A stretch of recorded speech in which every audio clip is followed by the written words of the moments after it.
अक्षराज के अनुसार कहीं ये तितली ही तो नहीं जो हमें मार्ग बताएगी।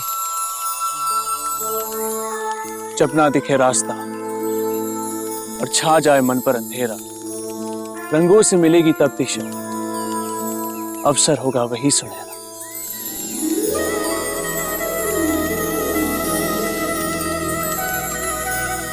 यही है मार्गदर्शन, इसी के पीछे चलते।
राजन, अब आपको मेरे एक प्रश्न का उत्तर देना है।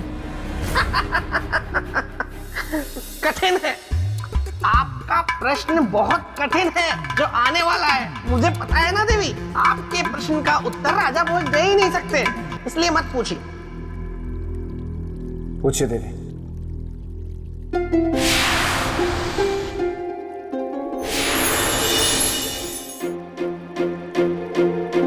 आपको बताना यह है कि कौन थी वो स्त्री, वो कैसी माया थी। देवी, ये उनके काम वासना की परीक्षा थी और इतिहास गवाह है देवी कि अपने लक्ष्य तक पहुंचने के लिए सबसे बड़ा बाधा काम होता है। और देवी, काम से पराजित तो देवता तक हुए हैं। मनुष्य किसी भी बाधा को जीत सकता है, लेकिन काम से जीतना उसके लिए मुश्किल ही नहीं, असंभव भी है। अच्छा, कह तो दिया आपने बड़ी सरलता से असंभव, लेकिन असंभव कैसे है ये भी तो बताइए। और मुझे पता है कि अब ये असंभव कैसे है, इस प्रश्न का उत्तर आप नहीं दे पाएंगे। क्यों? काम वासना को जीतना असंभव क्यों है? उसे जीतना असंभव इसलिए क्योंकि मनुष्य का मूल काम होता है। सम्राट विक्रमादित्य ने लोक की परीक्षा तो पार कर ली, किंतु अभी काम की परीक्षा पार करना बाकी। बिल्कुल सही। जिस काम वासना से बड़े बड़े देवता और ऋषि मुनि नहीं जीत पाए, क्या सम्राट विक्रमादित्य उसे जीत पाएंगे? या फिर वो उस सुंदर स्त्री के रूप जाल में फंसकर अपने उद्देश्य से भटक जाएंगे? अब क्या करेंगे चक्रवर्ती सम्राट विक्रमादित्य? बोलिए राजन। कि जो काम भावना मनुष्य के चरित्र, व्यक्तित्व, अस्तित्व और बुद्धि को निगल जाता है, क्या सम्राट विक्रमादित्य उसे जीत पाएंगे?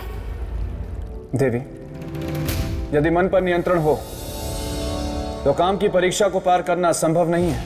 यदि सम्राट विक्रमादित्य ने अपने मन पर नियंत्रण पा लिया तो वो सुंदरी के जाल में नहीं फंसेंगे। ठीक है, तो आगे की घटना मैं आपको बताती हूँ।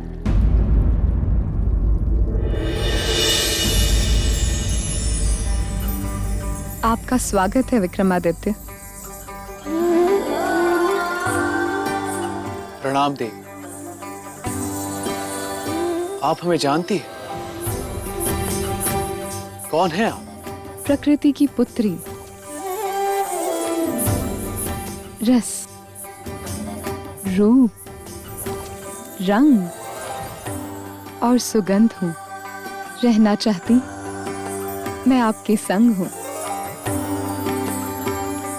मैंने वर्षों से आप जैसे पराक्रमी त्यागी की प्रतीक्षा की है।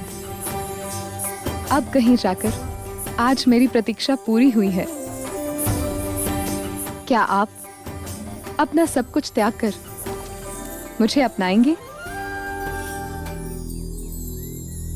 देवी, त्याग केवल एक की खुशी नहीं होती, इसमें एक का दुख और समाज का सुख छिपा होता है। हजारों की खुशियां छिपी होती। ऐसी बात करके मेरा हृदय न दुखाए विक्रमादित्य। मुझसे विवाह कर मेरे वर्षों की ख्वाहिश पूरी करे। असंभव है ये। लेकिन क्यों विक्रमादित्य? क्या मैं सुंदर नहीं हूँ? अवश्य आप सुंदर हैं। तो मुझ में क्या कमी है? कमी वो देखते हैं जिनसे जिनका स्वार्थ जुड़ा होता है देवी। और हमारा स्वार्थ आपसे नहीं, हमारे उद्देश्य से जुड़ा है, जिसे पूरा करने हम यहाँ आए हैं। मैं आपका उद्देश्य जानती हूँ। आप यहाँ स्वर्ण पोटली के लिए आए हैं।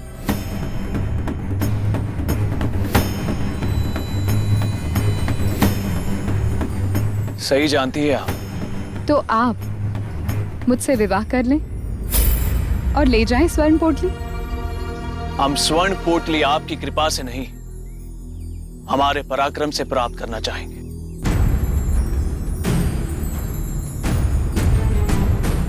आज्ञा दीजिए।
देवी,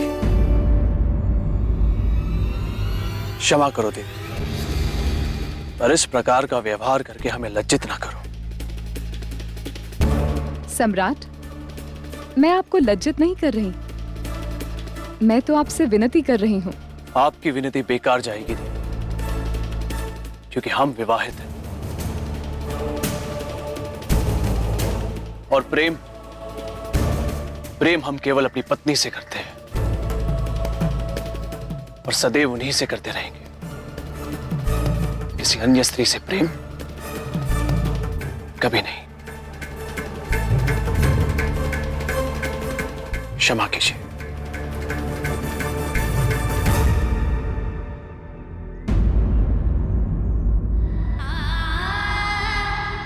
कोई होगा ऐसा शीलवान, चरित्रवान, जो अति से भी अति सुंदर स्त्री के प्रेम निवेदन को ठोकर मार दे।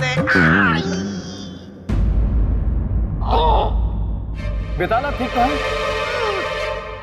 मैं ठीक हूँ। मुझे क्या हुआ है? मुझे कुछ नहीं हुआ। ऐसे छोटे मोटे कंकड़ तो मैं फूंक मार कर उड़ा दूं। किंतु इस समय मैं किसी और को फूंक मार के उड़ाने वाली हूँ।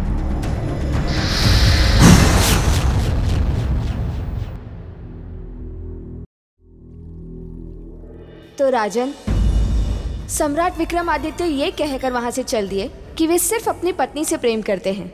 लेकिन इसके आगे जो हुआ वो बहुत ही चौंका देने वाला था।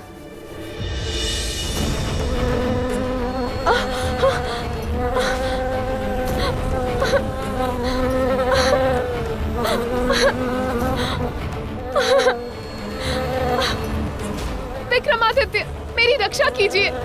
सम्राट!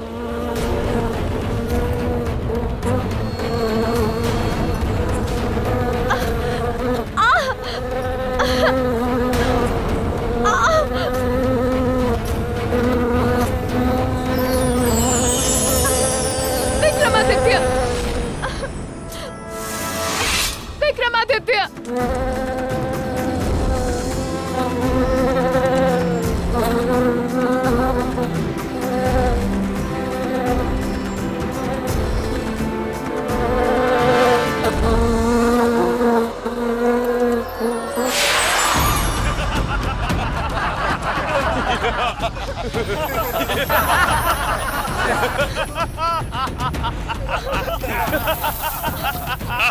विक्रमादित्य, मेरी रक्षा कीजिए।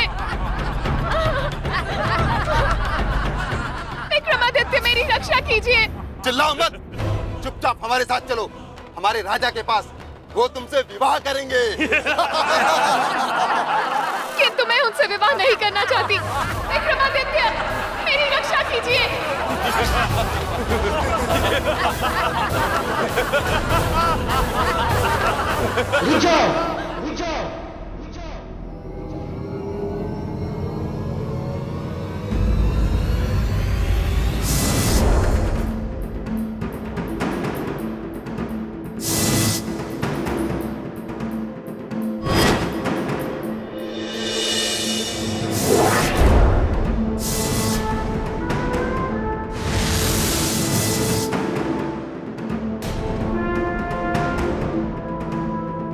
तू कौन होता है हमें रोकने वाला?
जन, रूप ने अपना काम कर दिया था। सम्राट विक्रमादित्य उसके रूप पर मोहित हो चुके थे। नहीं देवी, ऐसे त्यागी पुरुष के बारे में ऐसा मत कहिए। क्यों? इसके अलावा और क्या कारण हो सकता है? इसके अतिरिक्त कारण है धर्म। धर्म? हाँ, धर्म। सम्राट विक्रमादित्य ने उस युवती की रक्षा करके अपने धर्म का पालन किया, और स्त्री रक्षा के धर्म का पालन वही कर सकता है जिसकी अपनी इंद्रियों पर बस हो। देवी, स्त्री रक्षा साधारण मनुष्य के बस की बात नहीं। सही कहा राजा भोज, मेरा मित्र था ही धर्म का रक्षक।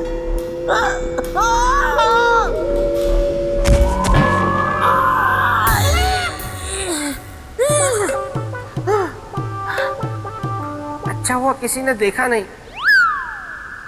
वैसे कमाल है, आज अब तक वो नहीं आई। क्यों? बड़ी याद आ रही है मेरी। सौंदर्य लेखा तुम कहाँ हो? तुम सिर्फ सुनाई सुनाई क्यों दे रही हो? दिखाई दिखाई क्यों नहीं दे रही? शरीर साथ छोड़ गया है क्या?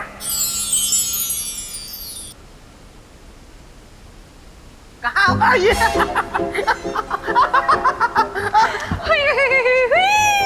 तुम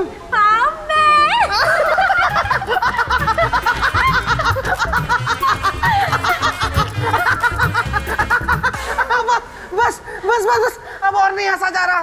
ऐसे नहीं, पहले कहो सौंदर्य लेखा मुझे तुमसे प्यार है, हृदय बेकरार है। बोल दो सौंदर्य लेखा मुझे तुमसे प्यार है, हृदय बेकरार है।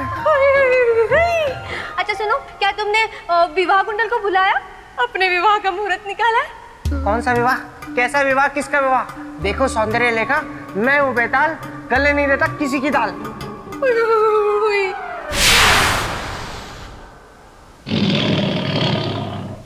ओहो, अच्छा मुझे बताओ, अगर मेरा भाई शक्ति सुरमा यहाँ आता डोलते डोलते, तो क्या उसके सामने भी तुम यही बोलते? बोलता, और ये भी बोलता कि ऐ शक्ति सूरमा, बना दूंगा मैं तेरा चूरमा। वो होंगे और जो तेरी कद काठी से डर जाते होंगे, लेकिन मैं वो नहीं हूं। अगर मुझे गुस्सा आ जाए तो मैं सामने वाले को अनार के दानों की तरह बिखेर देता हूं और उसकी हड्डी पसली एक कर देता हूं, और उसके बाद सौंदर्य लेखा, तुम्हारी आवाज थोड़ी भारी नहीं हो गई?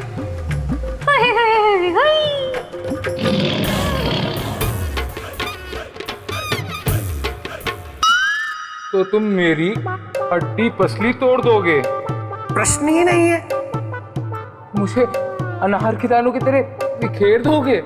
नहीं, मैं तो ये कह रहा था कि अगर किसी ने आपसे ये कहा कि वो आपको अनार के दानों की तरह बिखेर देगा, तो मैं उससे कहूंगा कि मैं तुम्हें अनार के दानों की तरह बिखेर दूंगा और सारे दाने खा जाऊंगा। अच्छा, मैं तो रिश्ता निभा रहा था। कैसा रिश्ता? जीजा साले का रिश्ता। मतलब जीजा साले के साथ मजाक करता है तो साला हंसता है, साला जीजा के साथ मजाक करता है तो जीजा हंसता है। है ना? देखा सौंदर्य लेखा, मैंने अपने साले के साथ कैसा मजाक किया। अच्छा छोड़ो ये सब फालतू की बातें। विवाह कुंडल जल्द से जल्द यहाँ आएंगे तुम्हारी विवाह की बात करने। और मेरी प्यारी बहना। जी भैया। मेरा ये है कहना कि चलो पिताश्री याद कर रहे हैं। हाँ, जाओ। वैसे भी कुछ समय के बाद तो तुम्हें हमेशा के लिए यहीं आकर रहना है ना।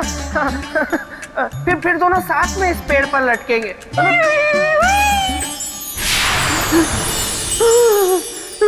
बच गया।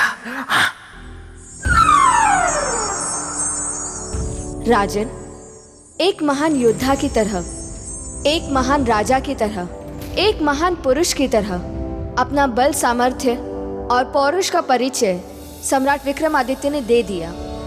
किंतु तब तक और समय घट गया और अब तक सम्राट विक्रमादित्य उस स्वर्ण पोटली तक नहीं पहुंच पाए थे। सम्राट विक्रमादित्य, मैं आपकी आभारी हूँ। आपने अपने प्राणों को संकट में डालकर मेरी रक्षा की है। कहिए, मैं आपके लिए क्या कर सकती हूँ? देवी, केवल हमें इतना बता दे कि स्वर्ण पोटली हमें कहाँ मिलेगी। स्वर्ण पोटली को प्राप्त करके कल सुबह हमारा पृथ्वीलोक पहुंचना आवश्यक है। समय सीमा के भीतर? ऐसा क्यों? वो इसलिए देवी, क्योंकि महान त्यागी ऋत्विक ध्वज के प्राण संकट में है। यदि ऐसी बात है तो मैं आपको स्वर्ण पोटली का पता अवश्य बताऊंगी।